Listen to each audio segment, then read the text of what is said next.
Yo everyone on the interwebs! Sorry, I put my gangster on again. Anyway, welcome back to another episode. Today we're going to go through a rotational swing. A rotational swing is extremely effective in developing rotational power.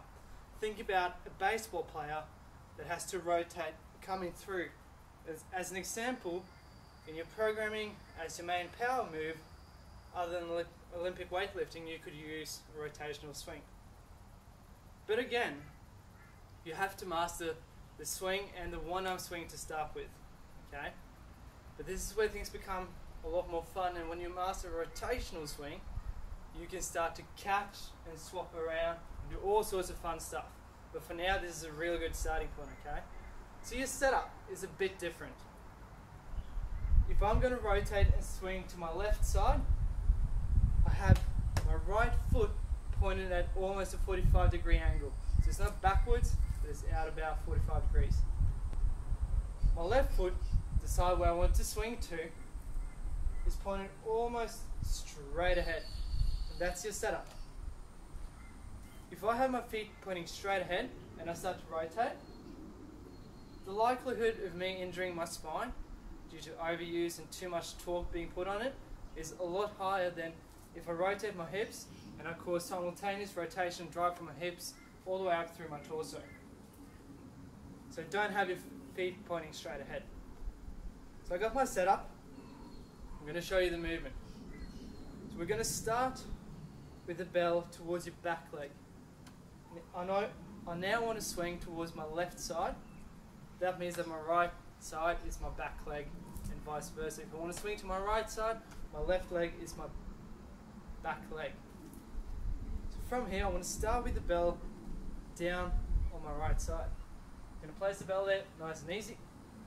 From here, when I do the movement itself, I need to sit my hips back on the side. So I don't want to sit out this way, where my foot is pointing. I want to sit the complete opposite way. The reason being that if I sit out towards the camera, towards you now, and I swing the bell down, I'm going to whack my shin. And a tibial fracture is not exactly what you want. So make sure that you create the space you need by sitting your hips back so the bell won't hit your leg. So I'm going to sit back, I'm going to grab the bell. Now I'm extremely heavily loaded on my back leg. That's where most of the power is going to come from. As I'm coming up, I'm holding on, my lats are locked in as always. From here, I drive through my leg. You can see how my leg's extending. As my leg is extending, I'm coming straight up, rotating, extending my back leg completely, and I'm in this position here. Coming down, I'm sitting my hips back, keeping the bell close, straight down, and drive up. So I'm going to show you.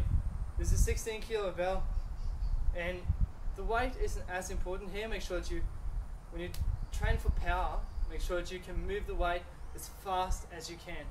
Spend time on a 12 kilo kettlebell, then work your way up.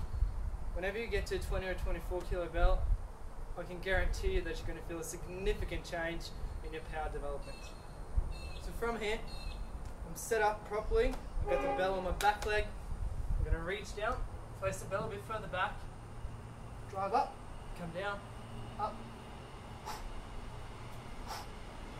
I'm sitting my hips back, driving through. So just from a different angle. From here, I'm set up properly again. Bell towards my back leg. I'm going to grip it hard, sit my hips back.